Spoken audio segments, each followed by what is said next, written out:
Glória a Deus. Silencie para vencer. Você já percebeu que nós estamos vivendo numa época de muito barulho e que o barulho domina muito o ambiente? É fato que a gente vive numa época de muitas vozes, de muitas opiniões, de muitas notificações. Todo mundo quer dizer o que a gente tem que ser, o que a gente tem que fazer, na hora que a gente tem que fazer. O tempo todo a gente está ouvindo muito barulho. E, de fato, o barulho, ele assusta, o barulho, ele apavora. Mas existe outra coisa que também apavora: o silêncio. O silêncio também causa um certo incômodo, porque muitas pessoas veem um silêncio como um abandono, veem um silêncio como ausência de Deus. E se eu te dissesse hoje que o céu tem uma linguagem que se chama silêncio? Muitas vezes o céu fala com a gente no silêncio. E o silêncio não é abandono de Deus, na verdade é uma estratégia de Deus para falar com a gente de maneira ainda mais profunda.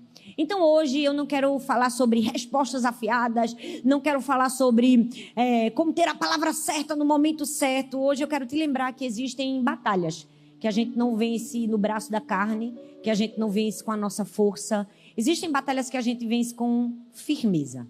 Existem batalhas que a gente vence com a postura adequada. Existem momentos na nossa vida em que o céu não vai requerer de mim e de você um discurso, uma palavra. Não. Apenas o silêncio. Apenas que você simplesmente permaneça. A Bíblia fala em Eclesiastes capítulo 3, do verso 7, diz assim: há tempo de falar e tempo de calar. Certamente você já ouviu esse texto várias vezes, e se você foi uma criança falante, você ouviu sua mãe dizer: minha filha, tem o tempo certo de calar, o tempo de falar. E de fato o ser humano gosta muito mais do tempo de falar. Todos nós queremos ser ouvidos. A gente quer se fazer expressar, a gente quer se fazer ser entendido, a gente quer se justificar. A gente tem uma necessidade tão grande, às vezes, de rebater, de provar que está com a razão. O ser humano gosta de falar. A gente quer expor a nossa dor, a gente quer se defender, a gente quer que o outro entenda o nosso coração. E isso não é errado, de maneira nenhuma. Na verdade, isso é muito natural. Isso é próprio do ser humano. Mas a minha pergunta para mim e para você hoje é: você sabe o tempo de calar? Sabe, biblicamente, nós vamos ver que o silêncio foi a moldura do sagrado. Foi no silêncio que grandes homens e mulheres de Deus conseguiram ouvir a voz. Foi no silêncio que Elias ouviu Deus falar com ele intimamente. A Bíblia fala do vento, a Bíblia fala do fogo, a Bíblia fala do tremor, mas foi num sussurro suave que Elias ouviu a voz de Deus. E assim também foi com Jesus. No momento da maior batalha espiritual de toda a humanidade, ele escolheu o silêncio. Você imagina que no momento do julgamento de Cristo Jesus estava lá o Cordeiro de Deus, santo, perfeito, imaculado, sem erro, sendo julgado injustamente, traído, espancado, e ele escolhe o quê? Escolhe não revidar, escolhe não responder, escolhe o silêncio. E talvez muitas vezes a gente já se sentiu assim. Claro, guardadas as devidas proporções, a gente já se sentiu injustiçado, acusado por pessoas que não conhecem a nossa história. A gente já se sentiu acuado, julgado. E em momentos como esse, a gente acha que o silêncio de Deus é um abandono. A gente acha que o silêncio de Deus é: ele me esqueceu. E a gente termina confundindo todo esse silêncio com um abandono. Mas, na verdade, no céu existe uma linguagem. A linguagem do silêncio. E o silêncio é uma forma poderosa de Deus falar com o nosso coração. Mas sabe, para a gente ouvir o Senhor falar com a gente no silêncio, a gente vai precisar aquietar a nossa alma. Sim, mais uma vez eu estou aqui para falar do mesmo assunto. No domingo do passado nós falamos sobre a importância de aquietar a alma, sobre ter paz. E hoje também precisamos entender. O Salmo 46, versículo 10 diz: aquietai-vos e sabei que eu sou Deus. Existem revelações que só chegam para mim e para você quando o barulho cessa. Existe cura, vitória que só se manifesta quando nossa alma descansa. Sabe, existe uma arte no silêncio espiritual. Não como um sinal de fraqueza, de apatia, de passividade, não. Como um sinal de força, como um sinal de maturidade espiritual. E hoje eu quero te convidar a mergulhar comigo nesse momento. O momento mais poderoso da história, mas também o momento mais silencioso da história, onde Jesus nos deixou lições preciosas. Se você tem sua Bíblia, por favor, abra em Mateus capítulo 27, do verso 11 ao verso 13. Mateus 27, do verso 11 ao verso 13. Se você está aí nos assistindo online, se você pode deixar nos comentários os textos. Às vezes as pessoas gostam de pegar a referência no fim, e aí você pode deixar aí nos comentários um resumo para que alguém também seja abençoado. Amém? Eu vejo muito isso nos comentários. Então tenho certeza que ajuda as pessoas que não conseguiram ouvir ou passou rápido. Mateus capítulo 27, do verso 11 ao verso 13, diz assim: Jesus estava em pé ante o governador, e este o interrogou, dizendo: És tu o rei dos judeus? Respondeu-lhe Jesus: Tu dizes. E sendo acusado pelos principais sacerdotes e pelos anciãos, nada respondeu. Fala comigo, nada respondeu.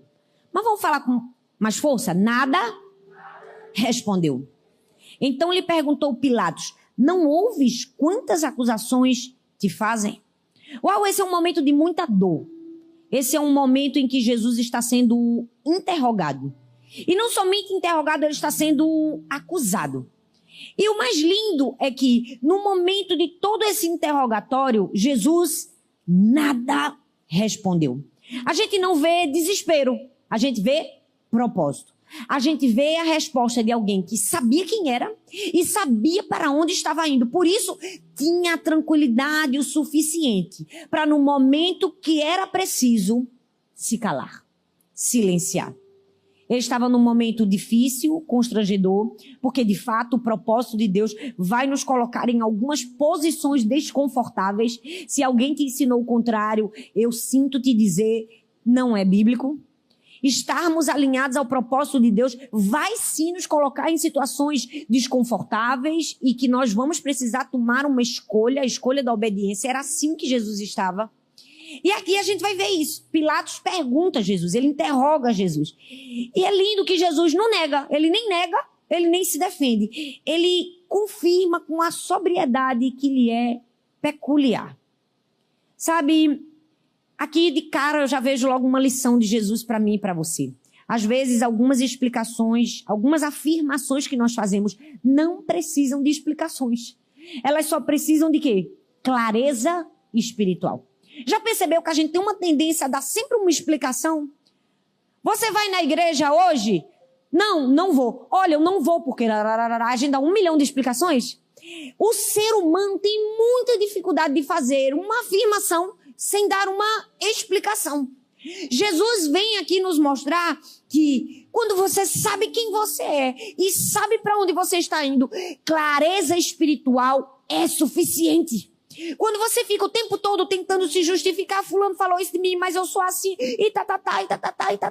É porque, infelizmente, te falta a convicção de quem você é e para onde você está indo.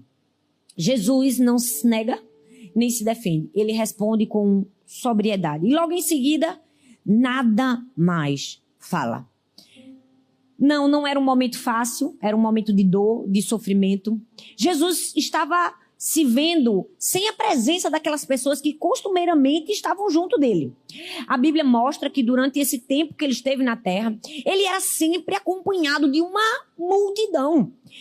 Você sempre vai ver pelo menos 5.000 pessoas, sem contar mulheres e crianças. Era uma verdadeira multidão que seguia Jesus.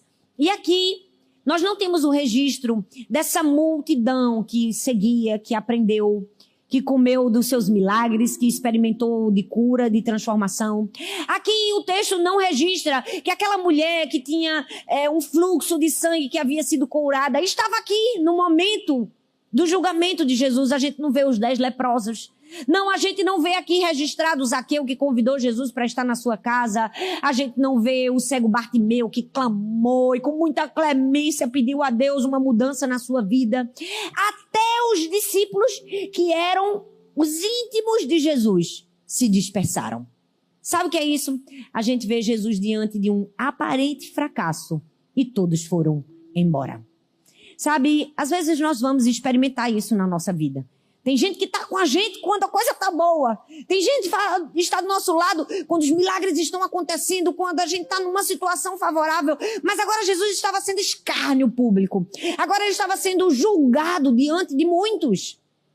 Eu fico imaginando os discípulos, eles de fato não conseguiam entender que aquilo poderia acontecer. Eu acho que os discípulos deveriam pensar, mas Jesus é todo poderoso, a gente viu ele ressuscitar mortos, a gente viu ele fazer milagres poderosos. Não, ele vai sair dessa. Ele não vai deixar barato desse jeito. Ele não vai deixar as pessoas acusarem dessa maneira. Ele tem poder para mudar essa situação. E aquilo que eu acho que era previsibilidade da mente dos discípulos não aconteceu. Então, todos se dispersaram. E eu amo que, mesmo quando aqueles que deveriam estar não estavam, Jesus tinha consciência de que ele não estava sozinho. Sabe por quê? Porque a ausência de pessoas não é ausência de Deus. As pessoas podem ir embora, nós podemos ser julgados pelos outros, as pessoas podem julgar uma fala, um momento, um erro, uma queda, as pessoas podem julgar um tempo difícil, elas podem ir embora, mas Jesus permanece. E Jesus tinha consciência dessa presença de Deus o Pai. É tanto que a Bíblia diz em João 16:32, vocês me deixarão sozinho, mas eu não estou só, porque o Pai está comigo. Eu amo que Jesus tinha essa consciência que Deus o Pai estava com ele em toda e qualquer circunstância. Então ali no meio daquele julgamento, no meio daquela dor, mesmo que ele precisasse aguentar calado, ele sabia, eu não estou sozinho. Mesmo que os muitos que eu abençoei, os outros milhares que eu toquei, não estejam aqui para me defender. Meu Pai está comigo. Sabe, nós valorizamos tanto a presença das pessoas e nos esquecemos de valorizar a presença de Deus. Quando pessoas vão embora da nossa vida, a gente chora, a gente se desespera. É como eu digo, quando Paulo diz, quando os Demas nos deixam, quando aquelas pessoas nos traem. Mas nós precisamos ter a consciência de que o Senhor nunca vai embora. Não importa o julgamento, não importa a crítica, não importa o que a gente viva, Ele permanece do nosso lado. Jesus estava assim, sendo escárnio, sendo interrogado, sendo julgado, mas ele não estava sozinho. Eu amo que o Salmo 23, que é um dos salmos mais recitados talvez por nós que somos cristãos, é um salmo de afago, é um salmo de abraço na alma. Quando o salmista diz assim, o Senhor é o meu pastor e nada me faltará. Esse nada me faltará, tantas pessoas pensam ou associam a não vai me faltar o alimento, não vai me faltar a roupa, não vai me faltar pessoas, mas esse nada me faltará não vai me faltar a presença de Deus.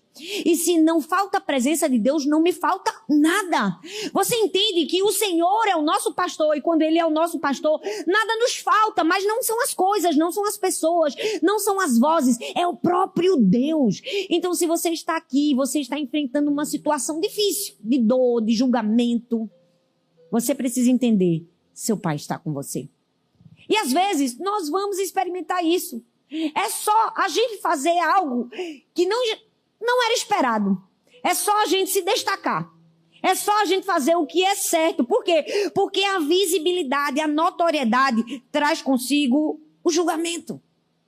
Jesus, quem imaginava que o filho do carpinteiro ia ter um julgamento assim, tão explícito, tão apoteótico? Por quê? Porque agora ele não era mais o filho do carpinteiro. Ele saiu do anonimato para a notoriedade. E algo que a gente precisa falar é que todas as vezes que a gente sai do anonimato para a notoriedade, a visibilidade traz consigo julgamento. A visibilidade traz consigo muitas vozes, muitos abraços, muitos elogios, mas também traz o quê? Críticas, palavras duras. Jesus estava experimentando tudo isso porque ele havia feito milagres, porque ele havia se destacado, porque ele tinha curado. Ei, ninguém fala mal de quem passa desapercebido. Você não vai ouvir um fofoqueiro falar mal de alguém que não provocou, que não curou, que não transformou, que não confrontou. Pessoas que nada fazem, nada incomodam. Mas gente que escolheu cumprir o desígnio de Deus aqui na terra, de alguma maneira vai incomodar. Vai incomodar o inferno.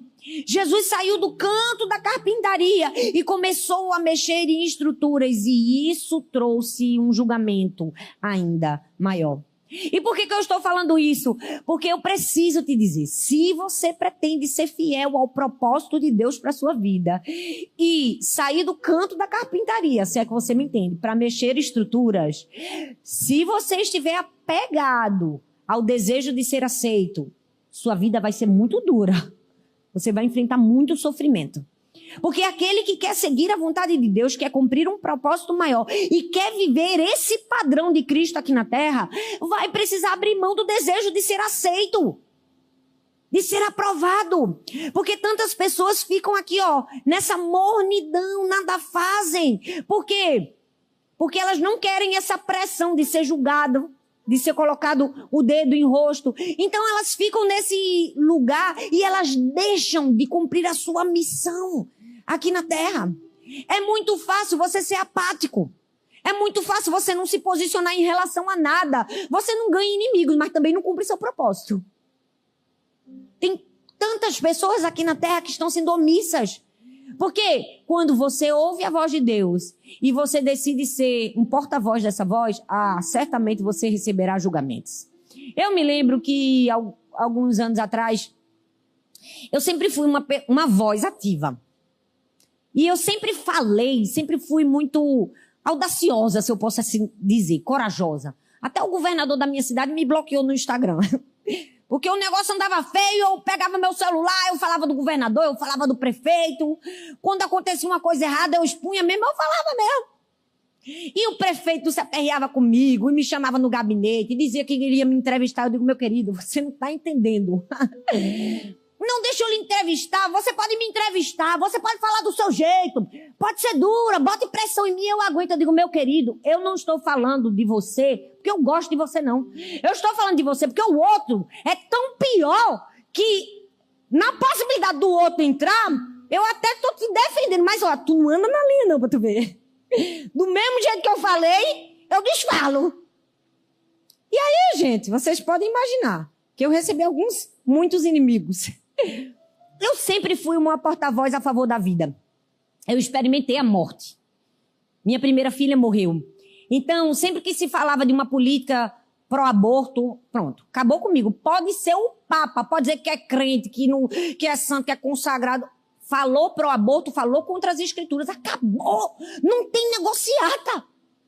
E quantas vezes eu falei, até um vídeo aí que eu falei, o povo diz, falou na igreja. Não, falei no meu aniversário, aquilo ali foi no fim, já tinha acabado o culto, tava na hora do parabéns. Mas eu tava tão cheia do Espírito Santo que eu peguei o microfone, antes de orar eu vou falar.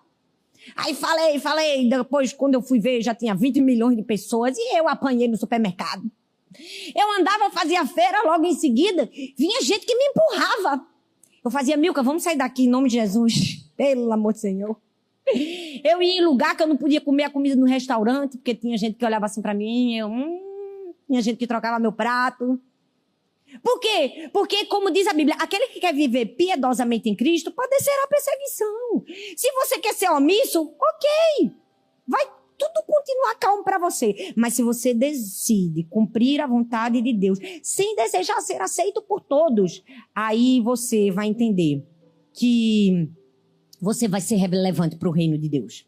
Quantas pessoas estão tentando ser inofensivos aqui para ser aceito na terra, mas estão sendo rejeitados no céu. Quando você o tempo todo quer parecer inofensivo, infelizmente você corre o risco de ser irrelevante para Deus. Você precisa se posicionar. Sabe, no seu trabalho, na faculdade, aonde você chega, as pessoas têm que saber que você é cristão. As pessoas precisam saber da sua posição, dos seus valores, do seu caráter.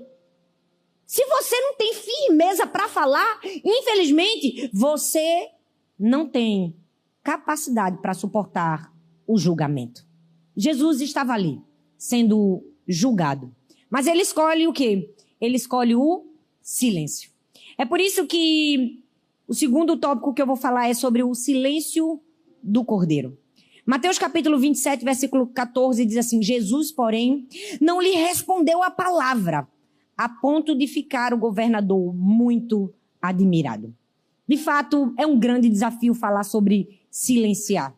E quando eu estou ministrando sobre isso, eu quero que você entenda que eu não estou mencionando o silêncio em todos os momentos. Eu estou falando de um silêncio que é direcionado, uma ordem clara de Deus para você. Não estou falando sobre passividade, não estou falando sobre indiferença, não estou falando sobre apatia. Ah, pronto, lá vem agora a pastora que quer me dizer que eu tenho que calar a boca toda hora que alguém fizer o mal contra mim, que eu não posso revidar, que eu não posso falar, que eu não posso me defender. Não, eu não estou dizendo isso. Eu estou dizendo que vai ter momentos na nossa vida que a gente vai poder falar. E que a gente precisa falar. Mas existirão outros momentos que nós vamos precisar silenciar. O que é que a gente precisa aprender? O discernimento. Para entender quando é hora de falar e quando é hora de calar. Jesus, como ninguém, nos ensinou isso. O texto diz, não lhe respondeu palavra. Pilatos está aqui interrogando Jesus, colocando ele sob pressão. E nós vamos ver nos versículos anteriores que antes que isso aconteça, a mulher, Deus usa a voz de uma mulher, a mulher de Pilatos, a esposa dele, chega para ele e diz assim, não se envolva com esse justo. Sabe, aquela mulher ela não era do Sinédrio, ela não tinha um cargo público, mas tem coisa que só mulher enxerga. Verdade ou não? Tem coisa que só mulher vê. Não estou querendo dizer que nós estamos sempre certas. Mas, gente, Deus colocou alguma coisa no nosso chip de fábrica. Que a mulher, ela sente, ela vê, ela enxerga. Então, você que é homem, que é marido, sua mulher franziu a testa, cuidado. Talvez Deus mostrou para ela algo que não mostrou para você. Amém? Porque mulher parece que percebe. A mulher de Pilatos percebeu. Ela teve um sonho. Ela disse assim... Não se envolve com esse justo. Sabe? Não condena, ele vai dar ruim, não vai ser bom para você. E não, eu não estou querendo defender as mulheres e dizer que a gente sempre tem razão. Não, mas é quase sempre. Estou brincando. Em muitos momentos, vamos dizer assim. E ali a mulher de Pilatos tentou fazer ele voltar atrás. Ele até foi relutante, tentou ouvir, mas não foi capaz de se posicionar com firmeza. Ele fez o quê? Ele lavou as mãos. Pilatos lavou as mãos. Deixa eu te lembrar algo, o mundo sempre vai lavar as mãos. O mundo lava as mãos, mas eu amo que Jesus lava os pés. O mundo lava as mãos. Pilatos estava ali lavando as mãos e dizendo assim, eu não quero ser responsável por isso, não coloquem isso na minha conta, esse não é um problema meu, eu estou me isentando da responsabilidade. Mas eu amo que momentos antes desse julgamento e dessa passividade de Pilatos, Jesus está ali lavando, mas lavando os pés dos discípulos, assumindo uma responsabilidade que não era dele, dizendo assim, eu sei que entre eles vai ter um que vai me trair, outro que vai me negar, eu sei que eles não mereciam, mas mesmo assim eu escolho lavar os pés, ou seja, eu escolho ir até o fim, por causa de um plano de redenção para salvar uma humanidade de um pecado que eu não cometi. Você entende que enquanto o mundo lava as mãos e escolhe não se responsabilizar, Jesus se responsabiliza por aquilo que ele não é responsável. Eu estava deixando uma lição para mim e para você.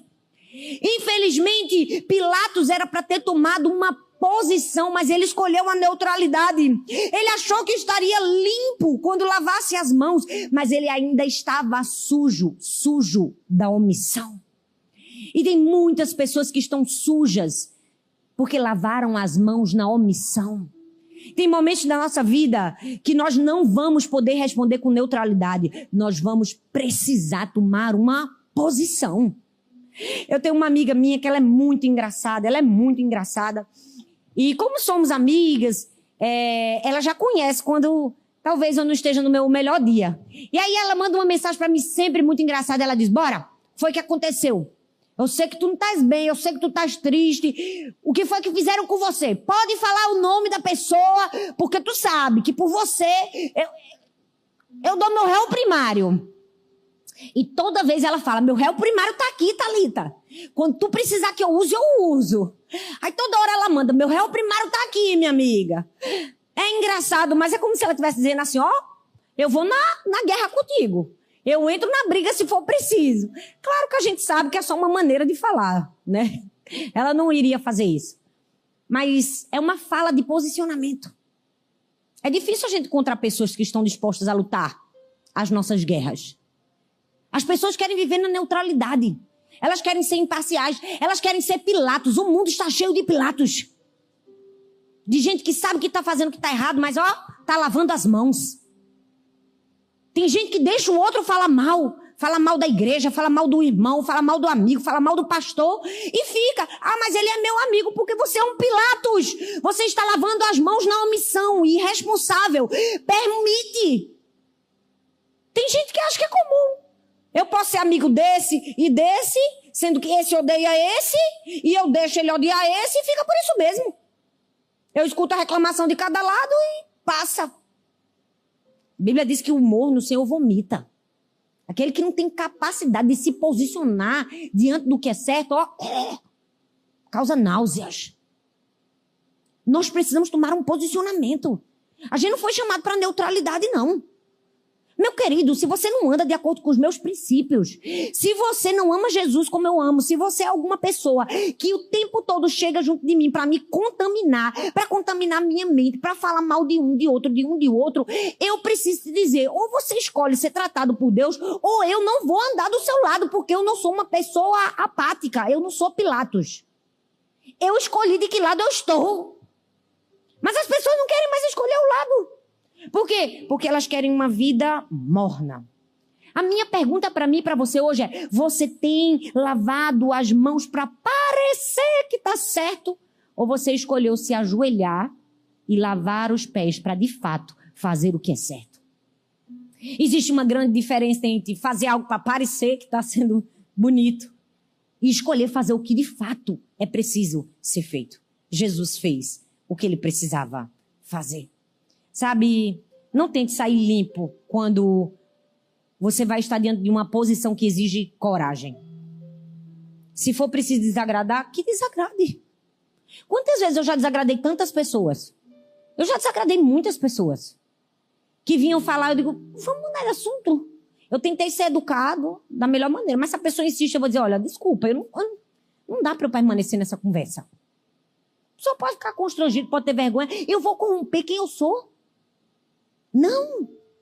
Sabe, eu amo que Jesus ali, o tempo todo, sendo ultrajado, julgado e oprimido, ele soube a hora certa de como reagir. Porque tem momentos que a gente vai precisar se posicionar, mas tem momentos que a gente vai precisar silenciar.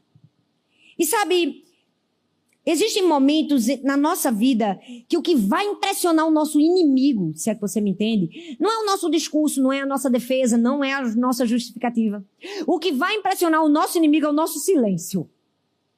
Quando você está certo, tem razão, você poderia se justificar, mas Deus diz assim, fica calado. E você tem que engolir toda a justiça própria, todo o orgulho e fica calado. Gente, o inferno fica endemoniado. Satanás chama os secretários dele e diz assim, o que está acontecendo com ela que ainda não abriu a bocão? O que está acontecendo com ele que ainda não se justificou? Há um poder muito grande em silenciar quando for necessário. Eu amo que uma face do poder de Jesus se revelou quando ele falou, mas outra face do poder de Jesus se revelou quando ele calou. Se revelou quando ele silenciou. Jesus estava nos deixando uma grande lição. Nem toda pergunta merece sua atenção. Nem todo comentário merece sua justificativa. Nem toda fala merece resposta. Sabe, quem não tem parte no seu propósito, não deveria ter parte sobre a sua paz.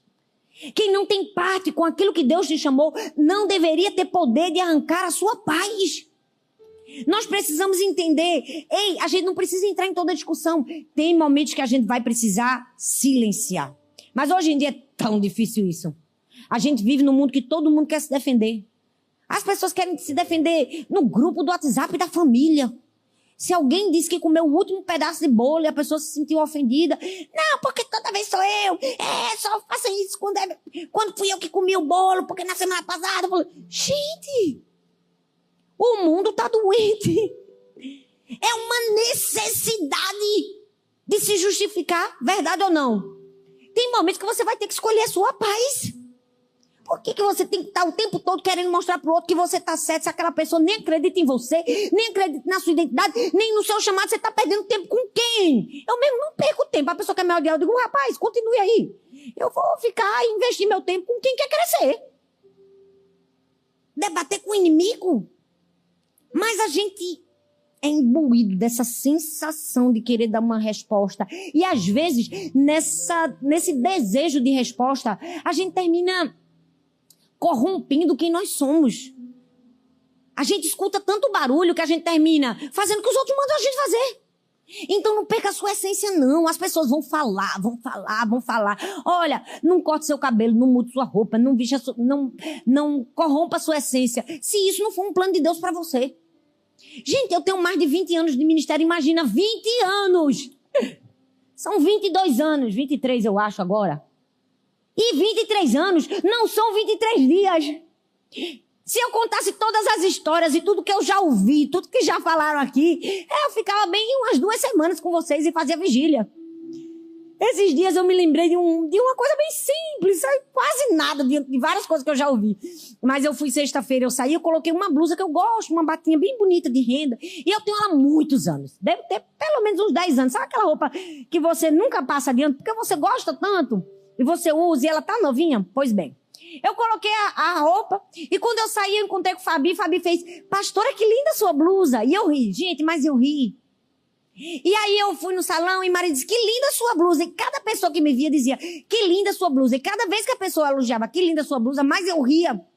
Porque eu me lembrei que no dia que eu comprei a blusa, a primeira vez que eu usei na igreja, e eu tinha achado de fato a blusa linda, tanto que eu tenho ela até hoje. Uma pessoa olhou pra mim, uma irmã da igreja, e disse assim, eita, que a pastora hoje veio vestida de toalha de mesa. Gente, a pessoa vai fazer o quê? Rir. Eu vou responder uma coisa dessa. O que é que isso vai mudar na minha vida? Nada. Eu digo, tá bom, irmã. Eu ri, a gente faz aquela cara de paisagem, porque é uma arte também, né? A gente tem que ter, assim, o discernimento de fazer o silêncio e dizer, ok. Sabe, a gente não precisa disputar narrativa. O mundo está sempre cheio de pessoas querendo disputar. Você está vindo porque eu gostei dessa blusa. Que nada, quer uma blusa. Eu vou perder a minha paz por causa de uma blusa.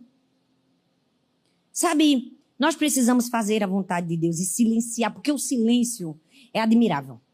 O silêncio nos fortalece para fazer o que precisa ser feito.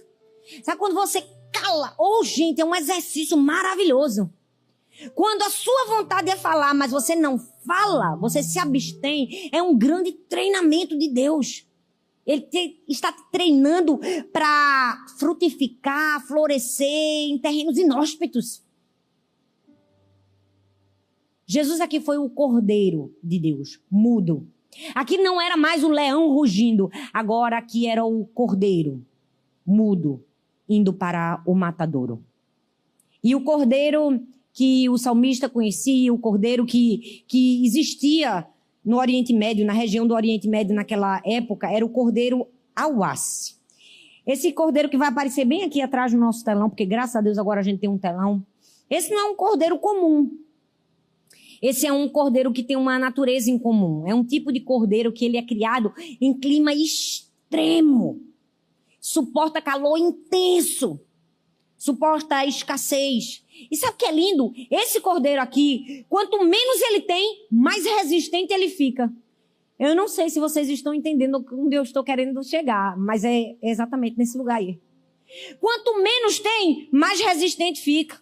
Ele é flexível, ele é resiliente, ele é adaptável. E sabe o que é lindo? Olha essa informação. Esse cordeiro produz, em média, 58 a 77 litros de leite durante o período de lactação. Tudo isso num terreno difícil, com pouco alimento e com muito sol. O que é isso? É um cordeiro que com pouca comida, com muito sol e numa área inóspita, ainda consegue entregar muito. Ei, a gente precisa ser esse tipo de cordeiro aqui. Jesus foi esse tipo de cordeiro, que no meio de um terreno inóspito, num julgamento, sem muito do que precisava, continuou fazendo o que era certo. Eu e você, a gente pode continuar produzindo, mesmo em terrenos inóspitos, mesmo com palavras duras. Se a gente aprende a silenciar no momento certo, nós estamos provando que a gente funciona até no deserto, que a gente funciona sem água, que a gente funciona sem comida. Sabe, eu vivi uma experiência muito forte no ano passado, mais precisamente no dia 31 de dezembro, o último dia do ano. E foi uma experiência difícil, muito dolorosa para mim e para Arthur. E eu não vou entrar em detalhes, mas eu me lembro que depois disso que nós vivemos, eu olhei para trás e eu falei com o Arthur e disse: meu Deus, eu só posso agradecer ao Senhor que me preservou durante tantos anos. Sabe, eu não sei você, mas tem momentos na sua vida que você olha para trás e diz assim: ainda bem que essa foi a minha escolha. Do mesmo jeito que a gente às vezes olha para o nosso passado e diz assim: eu não devia ter feito isso. Tem coisas na nossa vida que a gente olha e diz assim: ufa, que bom que eu tive essa escolha. Essa escolha de passar mais de 20 anos em silêncio, de nunca me defender, de nunca abrir a boca. Porque no momento que a pessoa me perguntou e me pediu para falar, eu estava habilitada para falar da maneira certa. Sabe aquela coisa que você suportou, você aguentou, você não retrucou, você não falou. Aí Deus te honrou. E na hora que a pessoa te perguntar, você diz assim: que bom, agora eu posso falar com a calma, a tranquilidade de alguém que venceu.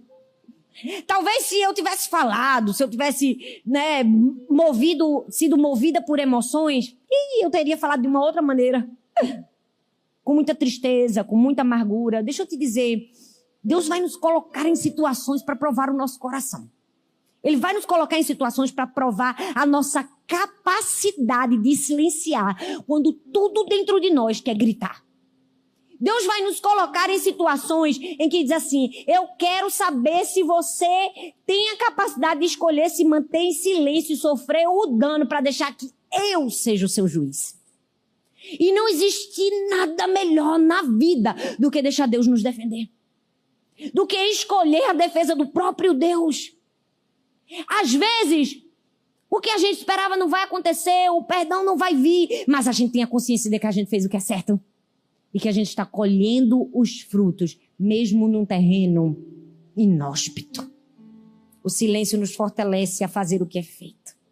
O silêncio é a nossa rendição a Deus. No jardim, Jesus, o próprio Deus, falava. A gente vai ver no Getsemane, Jesus chorava, suava. Mas à medida que o Calvário vai se aproximando, as palavras começam a diminuir.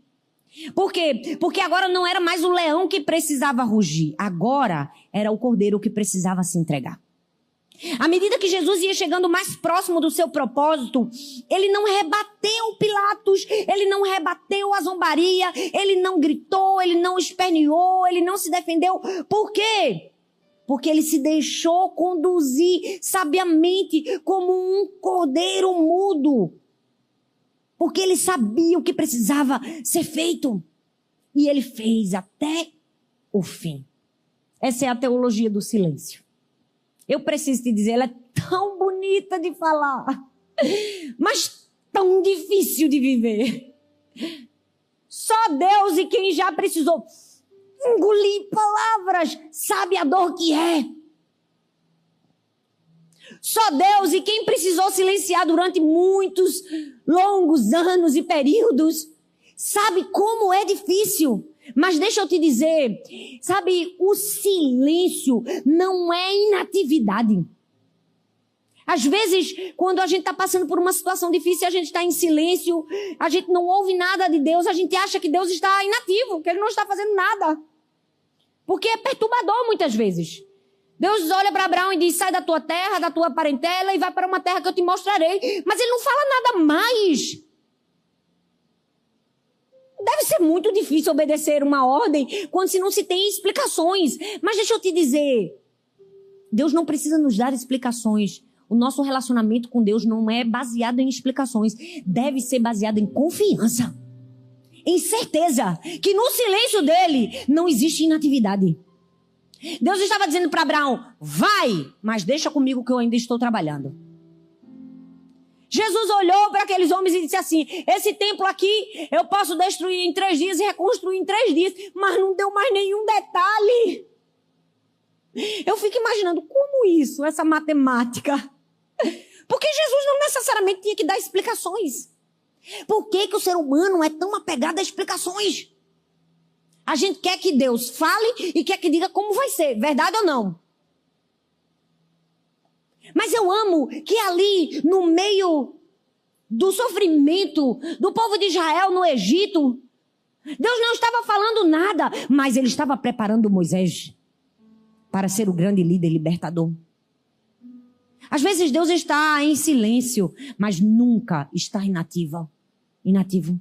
Ele estava trabalhando. E às vezes Deus vai permitir que, como Paulo, a gente seja preso. Talvez Deus vai permitir uma prisão, vai permitir que você passe uma noite algemado, mas porque ele sabe que no dia seguinte ele vai fazer o chão tremer e vai libertar você. E às vezes ele não vai dizer que isso vai acontecer, mas ele vai fazer acontecer. E nós precisamos ter um nível de confiança como Jesus teve em Deus o Pai, de dizer, olha Deus, se for possível, passa de mim esse cálice, mas que não seja feita a minha vontade, mas a tua somente.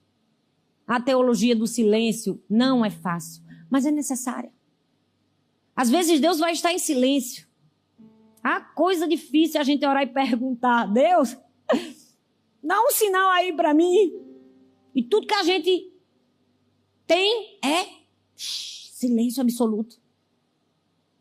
Ele já se mostrou silencioso em muitos outros momentos. Entre Malaquias e o Novo Testamento, o período intertestamentário, foram 400 anos de silêncio. Não eram 400 anos de inatividade, mas eram 400 anos de silêncio. Porque o silêncio, ele nos habilita uma resistência espiritual. É como se o silêncio estivesse preparando a gente, ó, Deus, eu estou aqui. Se for possível, passa. Mas se não for, eu estou pronto para obedecer. A questão é que nós precisamos saber qual é a hora que a gente fala e qual é a hora que a gente cala. Porque hoje tem muita gente gritando por batalhas que deveriam ser ganhas no silêncio. E tem muita gente em silêncio por batalhas que deveriam ser ganhas com posicionamento. Nós precisamos entender a diferença dos dois. Sabe por quê? Porque em João 19:30 diz, quando Jesus tomou o vinagre, ele disse, está consumado. E inclinando a cabeça, entregou o seu espírito. Jesus silenciou durante todo o julgamento, mas quando ele estava morrendo, ele falou. Não falou para se defender, não falou para se justificar, falou para concluir o que ele havia começado. Falou para terminar o que ele começou. Sabe por quê? Porque quem tem a certeza que o domingo vem, consegue suportar a sexta-feira em silêncio. Sabe, o mesmo cordeiro que estava mudo na sexta, ressuscitou no domingo com uma voz que ecoa até hoje, até a eternidade. Então, quando você é ciente que o domingo da ressurreição vai vir, você aguenta o silêncio na sexta-feira. Sabe, eu quero te convidar a refletir sobre isso.